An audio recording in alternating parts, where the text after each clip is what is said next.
बिस्मिल्लाहिर्रहमानिर्रहीम। अस्सलाम वालेकुम व्यूअर्स, आप देख रहे हैं मेरा यूट्यूब चैनल इनाम शेख के नाम से। रिक्वेस्ट है कि चैनल को सब्सक्राइब कीजिए और बेल आइकन को पुश कीजिए। बात करेंगे DGISPR ने कल एक प्रेस कॉन्फ्रेंस की, काफ़ी इंपॉर्टेंट प्रेस कॉन्फ्रेंस, काफ़ी सारे एस्पेक्ट उसमें कवर किए। और उसके फ़ौरन बाद आज अफगानिस्तान की तरफ से जो एक कमांडर है उनके जो बॉर्डर पे, उनका नाम है मौलवी सनाउल्लाह, उन्होंने बाकायदा एक किस्म का थ्रेट किया कि हम बाढ़ नहीं लगाने देंगे। और अब पाकिस्तान ने जिस तरह के एक ख़ास इलाके के अंदर पाकिस्तान आर्मी ने उधर शेलिंग की है, और पाकिस्तान आर्मी ने अपने ही एरिया के अंदर, अफगानिस्तान में नहीं अपने एरिया में, ताकि दहशत गर्दों को उधर से या मारा जाए या भगाया जाए। उनका कहना यह है कि हम इसका बदला लेंगे। अब ये दो चीज़ें बड़ी ही क्रिटिकल हैं, एक कि वो दहशतगर्दों को सपोर्ट कर रहे हैं या स्मगलर्स को सपोर्ट कर रहे हैं, और दूसरा ये कि अगर ये मौलवी साहब जो हैं, मौलवी सनाउल्लाह साहब, इनकी थोड़ी सी मैं आपको हिस्ट्री बताता चलूं कि ये कभी भी पाकिस्तान में नहीं रहे। ये इसी तरह बॉर्डर एरिया में रहे हैं, फनेटिक हैं, और इनकी कोशिश ये रही है कि हमेशा पाकिस्तान के साथ उस तरह के अच्छे ताल्लुकात इस्तवार ना हो सकें जैसे कि होने चाहिए थे। आपको मालूम है कि अफगानिस्तान के अंदर पाकिस्तान ने काफ़ी ज़्यादा हेल्प की है। पूरे यूरोप ने मिलके तकरीबन 10,000 या 15,000 या 20,000, आपको याद होगा कि ये सीरिया से मुहाजिरीन गए थे, फिर अफगानिस्तान से गए, ये टोटल पूरे यूरोप में मिलके किया। पाकिस्तान ने सिर्फ पहले गो में 40 लाख अफगानियों को अपने पास पनाह दी। उसके बाद फिर कई ऐसे आए जो ऑन रिकॉर्ड नहीं थे, और पाकिस्तानी पासपोर्ट बना के, पाकिस्तानी ID कार्ड बना के दुनिया भर में नौकरियां करते फिर रहे हैं। पाकिस्तान ने इसके अलावा अफगानिस्तान में हर किस्म की खुराक का भी ख्याल रखा। कभी ये कोशिश नहीं की कि अफगान भाइयों को कोई प्रॉब्लम आए। लेकिन नेगेटिव प्रोपेगेंडा इतना स्ट्रांग है कि पाकिस्तान के मुतालिक उनके यहाँ बड़ा ही एक नेगेटिव प्रोपेगेंडा किया जाता है। यह कहा जाता है कि पाकिस्तान हमारा सिंसेयर नहीं है, पाकिस्तान हमारा मुखालिफ है, पाकिस्तान हमें खराब करना चाहता है। यह सारा नेगेटिव प्रोपेगेंडा है। पाकिस्तान कभी भी नहीं चाहेगा कि अपने अफगान भाइयों को खराब करे। हम क्यों चाहेंगे? हमारी अपनी सरजमीन हमारे लिए काफ़ी है। हमें क्या ज़रूरत है कि हम आपकी सरजमीन पे जाएं? हमें अपने ही इधर अनाज और हर किस्म की कपास और फसल उगाने का मौका मिलता है, फल उगाने का मौका मिलता है, तो हमें कोई ज़रूरत नहीं है कि हम किसी और की तरफ देखें। अफगान भाइयों के लिए हर तरह से आज भी हम मदद के लिए तैयार हैं और कर रहे हैं, प्रैक्टिकली करके दे रहे हैं। ऐसा नहीं है कि हम नहीं कर रहे। तालिबान क़यादत, सीनियर क़यादत, वो इस सारे मामले को जानती है। और एक्सक्यूज मी, ये थोड़ा सा मुझे सर्दियों में नज़ला हो जाता है, माज़रत चाहता हूँ, ये सीज़न में ऐसे हो जाता है। अफगान जितने भी हमारे भाई हैं उनके लिए हम लोगों का दिल में उसी तरह से मोहब्बत है, उसी तरह से प्यार है, खुलूस है, क्योंकि वो हमारे भाई हैं। अब आ गई बात कि सीनियर अफगान क़यादत का क्या रोल है।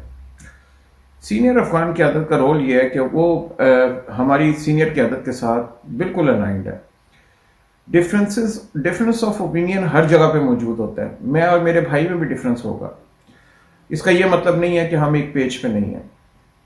इसका यह मतलब नहीं है कि अफगानिस्तान और पाकिस्तान कई डिफरेंट लाइनों पे चल रहे हैं। हाँ, हमें उन अनासिर को कंट्रोल करना है जो छोटे छोटे अनासिर हैं, जो कि इस किस्म की नेगेटिव प्रोपेगेंडा फैला रहे हैं, ताकि पाकिस्तान और अफगानिस्तान में इस किस्म का मोहब्बत, भाईचारा, इत्तफाक ये कायम ना रह सके। पाकिस्तान ने हर तरीके से सपोर्ट किया अफगानिस्तान को। जब रूस ने हमला किया था तब भी हमने सपोर्ट की अपने अफगान भाइयों को। ना सिर्फ अपने यहाँ जगह दी, बल्कि रूस के साथ लड़ने के लिए हमने उनकी मदद की, हर तरीके से, इखलाकी, सियासी, हर तरह से हमने मदद की। आज पाकिस्तान चाहता है कि अफगानिस्तान अपने पांवों पे खड़ा हो जाए। सबसे बड़ा फायदा पाकिस्तान को है कि अफगानिस्तान में अमन आता है तो पाकिस्तान में भी बहुत ज्यादा अमन आ जाएगा, बल्कि खित्ते में अमन आ जाएगा।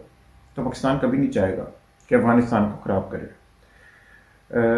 अब रह गई बात फेंस की। फेंस के ऊपर तो जिस तरह के DGISPR ने कहा है कि इसमें हमारे शहीदों का लहू शामिल है, हम इसको हर सूरत में डिफेंड करेंगे। तो ये अफगानिस्तान के भी मुफाद में है और पाकिस्तान के भी मुफाद में है कि ये फेंस बन जाए, ताकि इलीगल जो लोग आते हैं ना इधर से उधर जा सकें, ना उधर से इधर आ सकें, दोनों साइडों से। तो फायदा ये होगा कि जो दहशतगर्द अगर अफगानिस्तान में नेगेटिव प्रोपेगेंडा फैला हुआ है कि पाकिस्तान से जाते हैं, तो वो भी नहीं जा सकेंगे। लीगल रास्ते खुले होंगे, उनसे जाएं, चेक दें, चेक करें, सारा कुछ होगा, आप आना जाना, आपकी कोई पाबंदी नहीं। लेकिन इस तरह से बगैर नोटिस किए निकल जाना, ये गलत है। अफगानिस्तान ने यह भी ऐलान किया कि हम 30 नई चौकियां बना रहे हैं, और ये चौकियां उधर बन रही हैं जहां पे अभी फेंस नहीं है। इनका मतलब ये नहीं है कि हम उधर कोई बॉर्डर पे चेक रखेंगे। उनका कहने का मकसद ये है कि हम वो बनने नहीं देंगे जो लोकल कमांडर कह रहे हैं। अब उनकी कितनी से है वो भी वक्त आने पे पता चल जाएगा, और अल्लाह ने चाह तो अफवाज पाकिस्तान इन किस्म से धमकियों से और गिदड़ बबकियों से डरने वाली नहीं है। हम अपनी कुर्बानियां देके इंशाल्लाह इसको कंप्लीट करेंगे। जहां तक बात रही पाकिस्तान, ये ड्यूरोडन लाइन की कि जी पाकिस्तान और अफगानिस्तान में बॉर्डर नहीं है, ये ड्यूरोडन लाइन है, नहीं, इंटरनेशनल बॉर्डर रिकॉग्नाइज्ड है। ये 1800 में अफगानिस्तान के किंग ने, जब ब्रिटिश राज था इधर, बकायदा एग्रीमेंट किया था कि हाँ जी ये इंटरनेशनल बॉर्डर है। फिर उसके बाद 1956 में कराची के अंदर एक कॉन्फ्रेंस हुई थी, मिनिस्ट्रियल कॉन्फ्रेंस, उसके अंदर भी ये बकायदा एग्री किया गया था तमाम अफ्रीकन की तरफ से कि ये इंटरनेशनल बॉर्डर है और इसको इंटरनेशनल बॉर्डर ही माना जाता है। ये नहीं हो सकता कि आप इंटरनेशनल बॉर्डर को कुछ कह के और आप ना करें। पाकिस्तान इंटरनेशनल बॉर्डर में अपनी साइड पे फेंसिंग कर रहा है, आपकी तरफ नहीं कर रहा। और मैं तो बल्कि ये भी रिक्वेस्ट करूंगा पाकिस्तान आर्मी से कि फेंसिंग के पीछे का जो एरिया थोड़ा सा उसमें माइंस लगा दें, ताकि अगर इस किस्म के दहशतगर्द किसी भी तरीके से बाढ़ को काट के आगे आने की कोशिश करते हैं या दूसरे तरीके से आने की करते हैं, तो वो अपने मकसद में कामयाब ना हो पाए। ये बहुत जरूरी है, क्योंकि हमने जो ओपन रास्ते रखे हुए हैं, लीगल रास्ते रखे हुए हैं, अफगानी इधर आ सकते हैं, पाकिस्तानी उधर जा सकते हैं, उसमें तो कोई है ही नहीं। हर किस्म की ट्रेड हमारे यहाँ जारी है, अफगानिस्तान को कोई रोक टोक नहीं है, बल्कि हम लोग उनको प्रायोरिटी देते हैं हर किस्म की ट्रेड के अंदर। और खासकर अभी जब सर्दियां आई हैं तो पाकिस्तान ने सबसे पहले हेल्प की अफगानिस्तान की। अफगानिस्तान के हक में कॉन्फ्रेंस करवाने वाला पाकिस्तान, पूरी दुनिया को इधर बुलाने वाला पाकिस्तान OIC के लिए, और पाकिस्तान ही वो मुल्क है जो हर वक्त अफगानिस्तान के साथ खड़ा होता है। बड़ा दुख होता है जिस टाइम पे अफगान भाई किसी के नेगेटिव प्रोपेगेंडा में आके पाकिस्तान के मुतालिक इस किस्म की बातें करते हैं। हमें नहीं मालूम कि वो नेगेटिव प्रोपेगेंडा आपके किस तरह से वो किया जाता है, लेकिन हमें एक बात मालूम है, आप भी कलमा गो हैं, हम भी कलमा गो हैं। हम कभी आपके मुतालिक नेगेटिव सोच ही नहीं सकते। हम कभी नहीं चाहेंगे कि हमारे अफगान भाइयों के ऊपर किसी भी किस्म की कोई प्रॉब्लम आए। आपने देख लिया रशिया ने जब आप पे हमला किया, रूस ने, तो आपके साथ मिलकर शाना बिशाना हमने आपकी हेल्प की। हमने कहीं से आपको कमी होने नहीं दी, आपकी सॉवरेनिटी को इंश्योर किया। और इतनी बड़ी वर्ल्ड सुपर पावर जो उस वक्त की सेकंड सुपर पावर थी रशिया, उसको हम लोगों ने शिकस्त दी। तो आपको ये कहता कुछ कहने की जरूरत नहीं है, ये आपके जहन में होना चाहिए कि पाकिस्तान हर वक्त आपकी मदद के लिए तैयार है। आप लोगों को आपकी हुकूमत करने के लिए पपेट्स अमेरिका ने भेजे थे जो पहले आए थे, और उन्होंने पाकिस्तान के मुतालिक काफी नेगेटिव प्रोपेगेंडा आम अफगान पब्लिक में फैला दिया, जो कि बिल्कुल झूठ है, सच पे मबनी नहीं है। ये वो पपेट्स हैं जो CIA के पेरोल पे थे और इधर हुकूमत करते रहे, और जब उनको मौका मिला वो 1 मिनट के लिए भी आपके साथ नहीं खड़े हुए। अशरफ गनी साहब को देख लीजिए कैसे भाग गए, अमरुल्लाह साले को देख लें कैसे भाग गए। अगर वो इतने सिंसियर थे अफगानिस्तान के साथ और अफगान अवाम के साथ खड़े होते, जान का नजराना पेश करते, देखते, मुकाबला करते। लेकिन ये तो वो लोग हैं जिन्होंने खरबों डॉलर आपके खा लिए। अमेरिका ने जो भी इमदाद दी ये खुद खा गए, और इन्होंने कभी भी आपका ख्याल नहीं किया।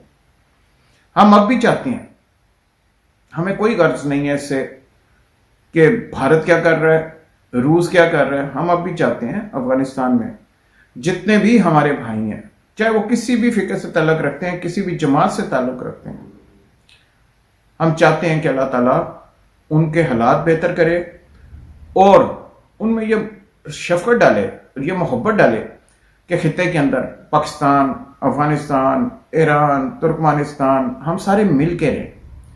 हमारा एक दूसरे के साथ मिल के रहना, इत्तेहाद में रहना हमारी ताकत है। बहुत सारे लोग चाहते हैं कि ये ताकत ना बन पाए, अफरा तफरी रहे, आपस में लड़ते रहे। लेकिन हमें ये सोचना पड़ेगा कि दुश्मनों की ताकत को तोड़ने के लिए हमें एक जान होना पड़ेगा, तभी हमारी कामयाबी होगी। और मुझे उम्मीद है कि इंशाअल्लाह हम तमाम मिलके इंशाअल्लाह अपने दुश्मनों को शिकस्त देंगे। हमारा मकसद किसी दुश्मन के ऊपर एग्रेशन नहीं है कि हमने अटैक नहीं करना, लेकिन अगर दुश्मन हमारे मुतालिक गलत अज़ाइम रखेगा, हम पे अटैक करेगा, तो हमें डिफेंड करने का हक है। हम किसी को उस वक्त तक दुश्मन नहीं मानते जब तक वो हमारे पे अटैक ना करे। हमारी नज़र में तमाम हमसाया ममालिक से हमारे ताल्लुकात बेहतर होने चाहिए, चाहे उसमें भारत आता है या कोई और आए। लेकिन अगर हमारे साथ, हमारे ऊपर, हमारे मुल्क पे वो गलत नज़र डालते हैं, अटैक करते हैं या प्रॉक्सी वॉर लगा देते हैं पाकिस्तान के अंदर, या पाकिस्तान के अंदर दहशतगर्दी फैलाते हैं, तो ये चीज़ उनको सोचनी चाहिए कि ये ना करें, क्योंकि इससे खित्ते के हालात ख़राब होंगे। मैं नहीं समझता कि अच्छे हमसायों की तरह रहने से कोई फ़र्क पड़ेगा। यूरोप ने ये काम बहुत पहले सीख लिया, आज से 40-50 साल पहले, और आज आप देख लीजिए एक वीज़े पे पूरा यूरोप फिरा जा सकता है। हमें भी इस खित्ते के अंदर यही करना चाहिए कि हम अपने इतने ताल्लुकात मजबूत कर लें कि हमारे एक ही वीज़े के ऊपर ये तमाम ममालिक फिर जा सके। इधर तो इतना ज़्यादा टूरिज़्म है, इतना ज़्यादा आप कह लीजिए खूबसूरती है कि दुनिया देखने आएगी। कमी सिर्फ इस चीज़ की है कि हमारा आपस का इत्तेहाद नहीं। जिस दिन ये हो गया, हमारे आपस के मसाइल हल हो गए, इंशाअल्लाह द टूरिज़्म, ट्रेड, हर चीज़ बढ़ेगी। अभी हम लोग जो पैसा ज़ाया कर रहे हैं एक दूसरे के ऊपर असले का, इसके बजाय हमें तालीम पे ज़ाया करना चाहिए, सेहत पे ज़ाया करना चाहिए, हमें इन चीज़ों पे लोगों की बेहतरी के लिए ज़ाया करना चाहिए। इतनी बड़ी आवाम है हमारे यहाँ भी इस रीजन के अंदर कि हमें सोचना चाहिए कि इस आवाम को हमने आगे लेके जाना। ये तभी मुमकिन है कि अगर हम अमन के साथ रहें, पीस के साथ रहें, एक दूसरे के साथ हार्मनी के साथ रहें और लाइक ए गुड नेबर्स रहें। आज की वीडियो देखने का बहुत शुक्रिया। चलते चलते मैं ये भी अर्ज कर दूं कि मैंने एक ट्वीट की थी आज से कोई 1.5-2 माह पहले, और ये इंटरनेशनल बॉर्डर के मुतालिक थी, अफगानिस्तान के इंटरनेशनल बॉर्डर के मुतालिक, फेंस के मुतालिक, कि पाकिस्तान और अफगानिस्तान इंटरनेशनल बॉर्डर। वो ट्वीट आप एक दफ़ा ज़रूर पढ़ लीजिए, वो पूरी थ्रेड है, वो आप पढ़ लीजिए, आपको आइडिया हो जाएगा कि पाकिस्तान और अफगानिस्तान की इंटरनेशनल बॉर्डर की पूरी हिस्ट्री कब से चल रही है और फिर ये कब से डिक्लेयर्ड है इंटरनेशनल बॉर्डर। आपको बिल्कुल क्लैरिटी के साथ पता चल जाएगा। ये मेरी 3 ट्वीट्स हैं, इन 3 ट्वीट्स को आप देख लीजिए, आपको आइडिया हो जाएगा। बहुत शुक्रिया आज का प्रोग्राम देखने का। इंशाअल्लाह अगले प्रोग्राम में फिर मुलाकात होगी। Until next time, take care.